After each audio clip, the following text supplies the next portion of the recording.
¿Qué tal a todos? Buenas tardes.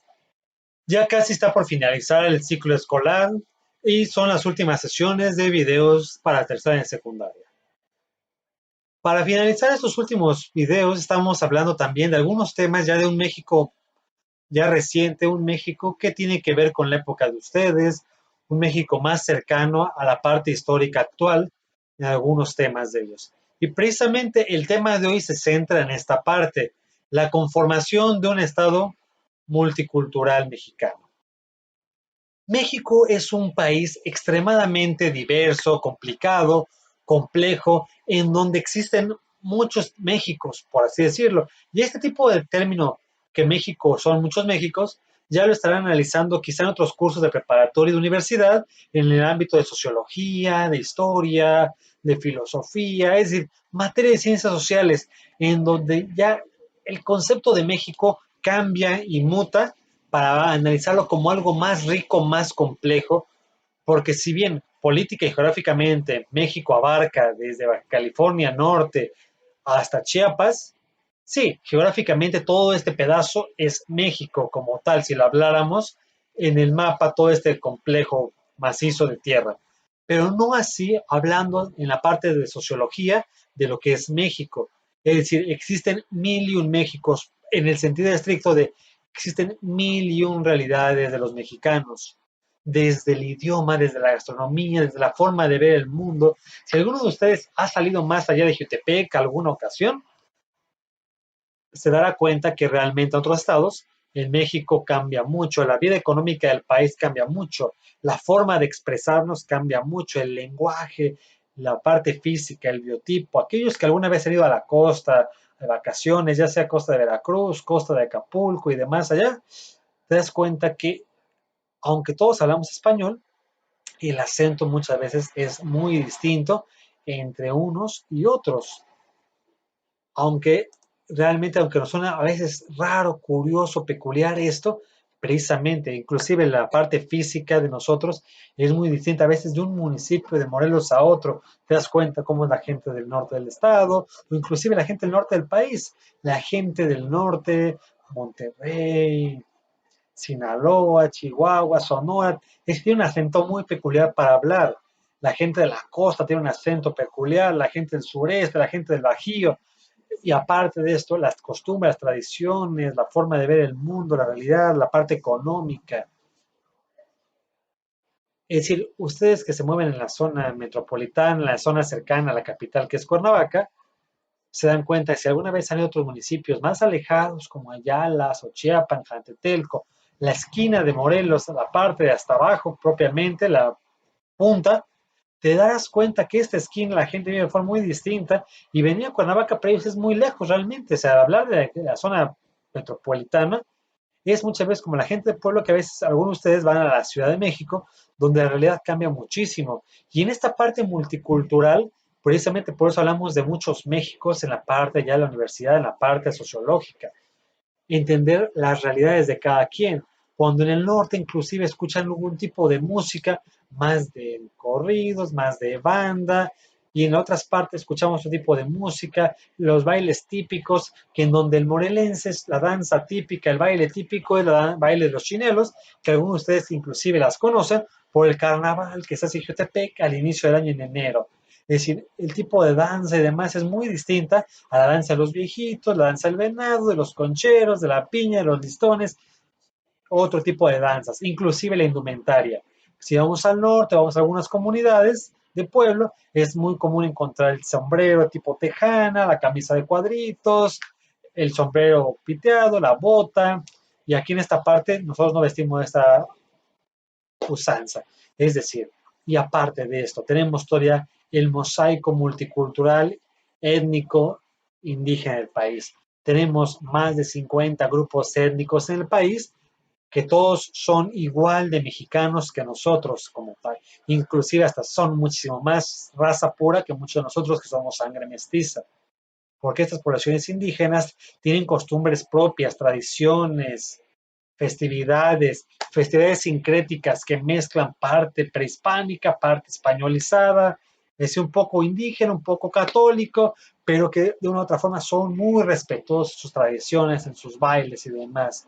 Por ello, México es un país multiétnico, multicultural. Podemos analizar muchas características, hablando desde la gastronomía mexicana, que es muy variada. Si alguno de ustedes tiene la oportunidad de ir a Oaxaca, la gastronomía oaxaqueña, perdón, es brutalmente rica, es con una mezcla de sabores gigantesca como tal. Es decir, esta mezcla oaxaqueña de sabores, como los moles, el sazonamiento con chiles secos y demás, es demencialmente amplia. Ir a Oaxaca es comer brutalmente variado, condimentado. Ir a la zona de Yucatán, la zona de Mérida, también lo que son aquella zona de los papazules y un montón de comida, el agua de chaya, la cochinita pibil, es decir, toda esta zona de la comida es muy variada. A diferencia si nos vamos a la parte norte del país, Monterrey, allá por el tipo de clima, están muy acostumbrados a la carne seca también, la que se llama machaca muchas veces, es decir, a salar las carnes. Y allá, sobre todo el norte, es de demasiado consumo de carne. El clásico cabrito es una prueba fehaciente de esto, ¿no? Que es precisamente una carne muy tierna, muy jugosa y de más allá. Quiere decir, cada zona tiene algún platillo típico. Si nosotros habláramos de la comida o de la gastronomía morelense, la parte multicultural, pudiéramos hablar que quizá todos ustedes conocen el clásico taco acorazado. Es decir, el taco acorazado es una creación morelense para México. Desde la época posterior a la Revolución Mexicana empieza a crearse este taco con guisados y arroz. El punto de esto es, si alguien sabe qué es un acorazado o por qué se llama acorazado, la razón de esto en la historia de Morelos en general. Quizá ustedes conocen los barcos acorazados que hubo en las guerras. Son grandes barcos metalizados, pesadísimos, gruesos, amplios, y que precisamente un acorazado es como los escarabajos acorazados que tienen una coraza. Acorazado viene de eso, de coraza, y que aguanta y que es fuerte, macizo, amplio y pesado. Y precisamente a una señora se le ocurrió justamente a la familia Valencia, que es la primera que va a manejar los tacos acorazados aquí en Morelos, hacer esto, irse a la estación de trenes con sus bolsas, un bulto de arroz como tal allá, guisados, y empezar a repartir y venderlos. Y la gente al conocerlos empezó a hacer los comentarios, así casi de ver su tacote, dice, ay, esto es como un acorazado, un barcote, un tacote acorazado, está macizo, está grueso. Y si alguien ha ido al DF, realmente en el DF no se acostumbran a los tacos acorazados, sino todo lo contrario. Ahí la única cosa que hay, básicamente, son los tacos de guisados. Si alguien ha ido al DF, lo más común es encontrar en cualquier paradero los clásicos tacos de un guisado tortilla con cualquier guisado. Pero si, y ahí seguimos en Morelos hablando de nuestra gastronomía. Por un lado tenemos el clásico taco acorazado. Por otro lado también tenemos la famosa cecina yecapixtla, es decir, un corte de carne seco, salado, sacado del sol para secar antes de que se descomponga, con crema, con salsa, otro tipo de cosas. Y es una cosa clásica del morelense, la cecina de yecapixtla. Sumado quizá a otros platillos que ustedes no conocen tanto, los tamales de mojarra, tamales de bagre, en la zona de Coatetelco, es decir, un tamal clásico, pero relleno de pescado, o algún tipo de salsa. Y hablando de salsas, el morelense es muy clásico, la salsa de jumiles. Estos animalitos pequeños de yodo, que tienen un sabor muy intenso a yodo. Salsa de guajes, también es decir, es de lo más común que encontramos aquí en Morelos. No quiere decir que es la única gastronomía que haya, pero es de lo más clásico que encontramos. Si a su vez lo comparamos con otras partes, en Guadalajara encontramos las clásicas tortas ahogadas de esta zona, que precisamente es una torta, pero sumergida en una salsa. Es decir, si alguien ha comido pambazos, algo muy similar, pero completamente sumergida allá y de sabor picoso. O sea, algo que acostumbra mucho a la región occidente del país, Guadalajara, Michoacán, es la comida picosa, los chiles secos, o sea, el clásico chile de árbol allá, como tal, ¿eh? Porque precisamente es bajo el estereotipo del macho mexicano, de el mexicano aguanta mucho picante. Y aquí la clásica frase es, aquí el mexicano no pregunta de qué salsa, de la que pica o de la que no pica. La salsa pica y punto. Es decir, si no, no es salsa, sería tole. Es decir, esa es parte del juego del mexicano multicultural. Un mexicano realmente mexicano come picoso. Mientras más picoso, más macho. Es parte del discurso nacionalizado mexicano. Y las tortas ahogadas que encontramos acá, parte de esto, pero es parte de nuestra cultura, mucho en general. Si nos vamos a León, están las clásicas tortas llamadas pericas, que llevan chicharrón también y demás allá.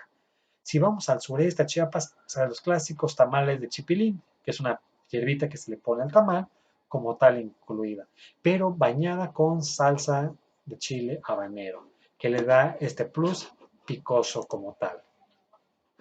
Y por ello es importante ir reconociendo los cambios, pero no nada más esto, si hablamos de la vestimenta, la clásica vestimenta de muchos lugares mexicanos, donde la mujer viste completamente con trajes, parecen lo que actualmente son los trajes de danza folclórica, pero hay mujeres que si ustedes van a la zona de Chiapas, de Oaxaca, de Guerrero, hay muchas zonas todavía que hay mujeres con bordados muy hermosos. Si vamos a la zona de Chiapas, San Cristóbal de las Casas, mujeres con los clásicos bordados, que si los venden, allá los venden muy baratos, pero llegando aquí son muy caros por la reventa y demás allá.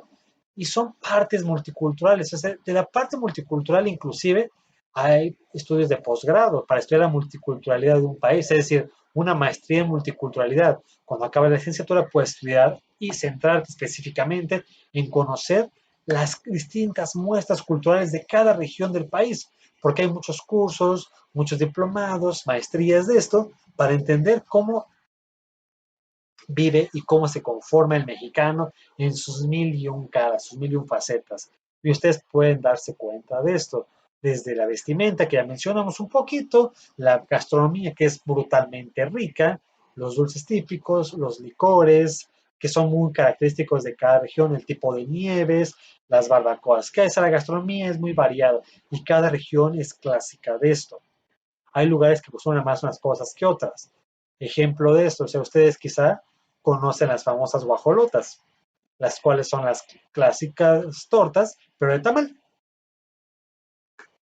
Y es de la clásica forma que dice que el del DF, la gente del Ciudad de México, come todo en bolillo, porque también hay torta de chilaquiles en el DF, las tortas de tamal, y hay una variante todavía, el tamal frito. El tamal que ustedes conocen clásico del carrito de la esquina, lo sumergen en aceite hirviendo y se fríe, como si fuera un taco dorado y se lo comen así como tamal. Tiene un sabor bastante curioso, sale bastante bueno, y es importante que ustedes, conforme vayan creciendo, vayan viajando y vean todos los distintos tipos de Méxicos que existen. Porque de otra forma también a mucha gente se siente más identificada con su estado que con su nacionalidad. Hay gente que dice, yo soy orgullosamente de Jalisco, de Puebla, y por eso hay un choque cultural siempre entre la Ciudad de México con el resto de la provincia, porque mucha gente hace comentarios de burla hacia los del DF hacia el resto del país, porque ellos son la capital, los demás somos provincianos, es decir, son juegos distintos de la multiculturalidad. Lo importante de esto es que nosotros entendamos que somos el resultado de un mosaico cultural de palabras en náhuatl, que la mayor parte de nuestras palabras tienen que ver con esto, de que casi cada municipio del estado de Morelos y casi todo el país tiene que ver algo con el náhuatl. Jutepec significa algo en náhuatl y tendrás que indagarlo, si no es que ya lo conoces por ser y vivir en Jutepec en este momento, o por lo menos estudiar en Jutepec. Hay mezclas culturales de esto y ustedes se dan cuenta de que hay mucha gente que inclusive se siente más identificada y dicen, tú eres de Jutepec, no, yo soy de Tejalpa, por eso eres de Jutepec, no, soy de Tejalpa o soy de Los Pinos, o sea, no le puede decir a alguien que es de Jutepec porque siente identificado que es de la Campestre, de Tejalpa, de Los Pinos, de La Rosa, o sea, de algún lugar específicamente, y es parte de esta multiculturalidad que te has identificado con tu zona, con tu orgullo, con tu ser y tu razón de ser, ¿no? Y bueno, en la tarea estaremos indagando un poco estas situaciones. Que se encuentren muy bien todos, ya estamos finalizando el curso y todo que siga funcionando como tal. Sigan comunicándose por WhatsApp, Classroom, por este canal, suscríbanse para que haya notificaciones y entreguen las actividades que estamos a fin de ciclo escolar casi. Que se encuentren muy bien, saludos a todos ustedes y seguimos en contacto. Bye, nos vemos.